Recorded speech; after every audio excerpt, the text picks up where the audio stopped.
The plateau at Vagharshapat was silent, save for the dry wind scouring the dust.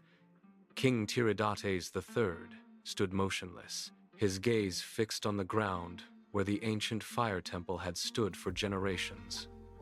Beside him, Saint Gregory the Illuminator knelt, his hands pressed into the parched earth. The air grew heavy, thick with the scent of ozone and cooling stone. Suddenly, the ground buckled. A shock wave rippled outward, throwing pebbles into the air. Gregory did not flinch. He watched as a golden hammer, forged from light itself, descended from the heavens. It struck the center of the site with the force of a thunderclap. The pagan stones beneath them fractured, splitting apart to reveal a new foundation. The king stepped back, his boots sliding on the shifting soil as the earth groaned under the weight of the vision. This was the moment the old world ended. Gregory stood, his eyes reflecting the dust settling in the golden light. He pointed to the fissure in the earth, naming the place Etchmiadzin, the descent of the only begotten. The fire temple was gone, replaced by the promise of a cathedral that would anchor a nation. The dust settled, leaving behind a scarred, sacred ground. Decades of war turned the sanctuary into a graveyard of broken masonry. The basilica lay in jagged heaps, its walls reduced to mounds of dust and fractured rock after the Persian invasion. Silence reigned over the plateau until the arrival of Vahan Mamikonian. He did not look at the ruin as an end, but as a foundation. He signaled the laborers, and the work began. They moved with rhythmic, grinding effort, hauling away the scorched stones that once held the roof. Every block removed was a rejection of the invaders' intent. Under his direction, the site transformed. The air filled with the sharp ring of chisels against granite. They laid the new stones in a cruciform pattern, a geometry of defiance that bit deep into the earth. As the sun climbed, the central dome began to take shape, rising higher with each passing day. It was a heavy, deliberate structure, built to withstand the next tremor and the next siege. When the final keystone clicked into place, the silhouette of the cathedral stood sharp against the sky.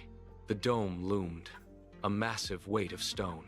In 1604, the gates shuddered under the weight of an invading force. Shah Abbas marched his army into the courtyard, intent on erasing the memory of this place. His men moved through the nave with iron bars and heavy ropes, prying sacred relics from their pedestals and hauling away the foundation stones. They left the interior hollow, a shell stripped of its history, hoping the silence would break the spirit of the people. For years, the cathedral stood bare, a skeleton of its former self. Yet, the community did not retreat. They watched from the shadows, waiting for the dust to settle. By 1658, the silence was broken, not by weapons, but by the rhythmic strike of hammers and the grinding of mortar. They began to build, not just to restore, but to reach higher than ever before. Stone by stone, they raised a 3-story belfry toward the clouds. It was a calculated, vertical defiance. Every level added was a rejection of the erasure they had endured. The structure climbed. The 20th century brought a new, colder pressure.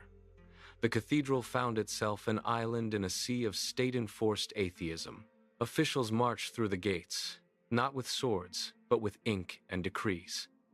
They seized property, locked heavy doors, and posted guards to restrict the flow of people. The courtyard, once a place of gathering, turned into a quiet, monitored space. Every attempt was made to drain the life from the stone walls, to render the site a museum of a forgotten past. Yet, the structure held its ground. In the 1930s, the pressure intensified. They stripped the altars and shuttered the windows, hoping to starve the spirit of the place. The silence they demanded was absolute, but it was never achieved. High above the restricted grounds, the iron bells remained. When the wind shifted, they swung, sending a low, resonant toll across the plateau. It was a sound that cut through the state-sanctioned quiet, a rhythmic reminder that the heart of the nation still beat. The cathedral stood, lonely and isolated, yet unmistakably alive. In 2012, the scaffolding rose once more, not for defense, but for renewal. A massive restoration project began, stripping back centuries of grime to touch the original pulse of the site. Workers reinforced the ancient foundations, bracing the stone against the threat of tremors. As they cleared the debris of ages, they uncovered hidden 17th-century clay vessels, buried deep within the structure, silent witnesses to the generations that kept the faith alive. These shards and pots were brought into the light, a physical confirmation of a history that refused to be buried. With the restoration complete, the cathedral was named a UNESCO World Heritage Site. Today, Etchmiadzin stands as the beating heart of a nation. It is the living answer to every force that tried to break it.